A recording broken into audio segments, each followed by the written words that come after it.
Good morning guys, Mangodo is back. Welcome to my channel. Kung bago ka lang sa channel to, don't forget to watch, subscribe, like, and share. Comment down below. And don't forget to click the bell. Ngayon, nandito kami ngayon sa aeroplano. Papalit kami ng Slat 20 brake. Una gawin, kailangan may manual kayo. Pangalawa, yung parts nyo with certificate. Pangatlo, kailangan nyo ng tools. Ayan, may dalawa kami engineer. Isang Indonesia at isang Saudi. All qualified, certified engineer with GACA license. Na-install na nila yung yung bagong parts. Na-install na nila. Ito na yung luma na may problema, may fault, kaya pinalitan. Medyo mahirap din palitan. Pero sila, sanay na sila magpalit kasi nakailang palit na yata to sila eh. Ngayon, yung bago, na-installed na siya. Ngayon, pagkatapos ma-installed, magpa-functional test kami. Nandito ako ngayon para tingnan yung kasi ako ang inspector ngayon. Inspector. Yung location pala nandoon, nakita nyo naman siguro yung location. Ayan, wala, lapit. Yan ang location, banda. Medyo mahirap yung position, kaya tiyagaan talaga.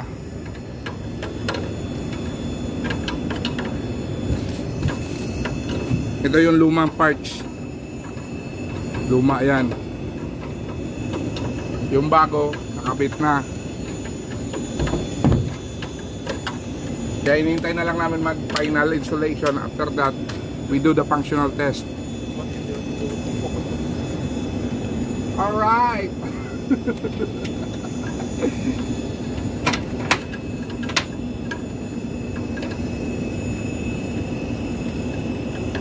See how difficult position? You cannot use ratcheting. You need by box only, manual.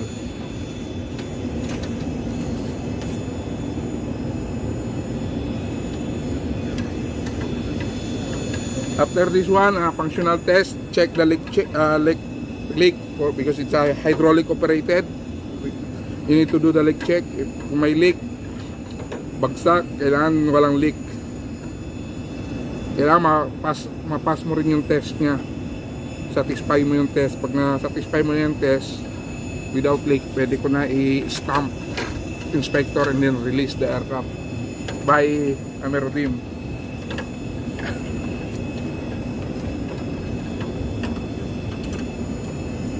After this one, mayroon pa kaming slide wrap, emergency slide wrap removal installation. Kaya marami kaming trabaho ngayon.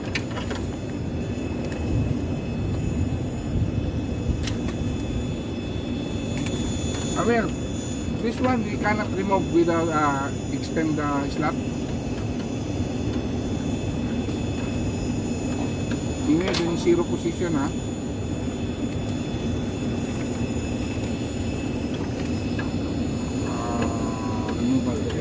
This is a removal.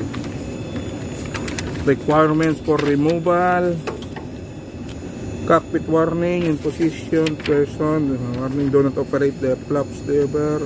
Okay, access 13 feet. Make sure the slat is fully retract. Kailangan pala naka-fully retract. Oday told me, why it's fully retract? You can do job the emergency.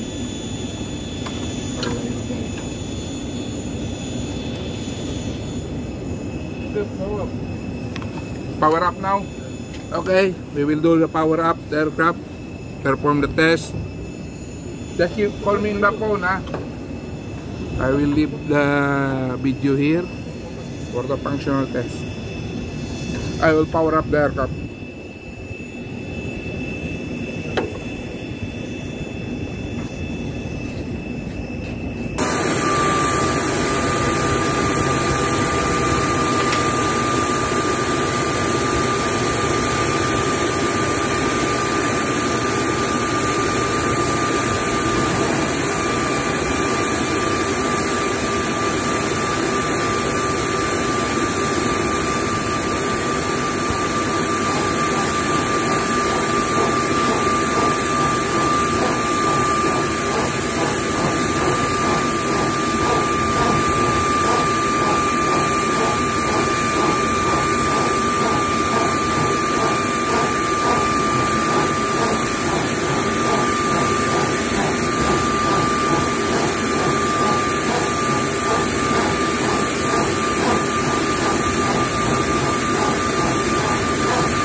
Test is passed, no leak.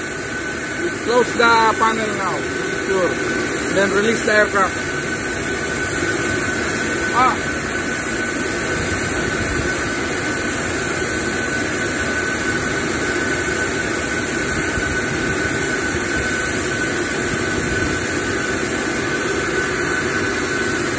Oh, we're 22 minutes. Oh my God. 22 minutes.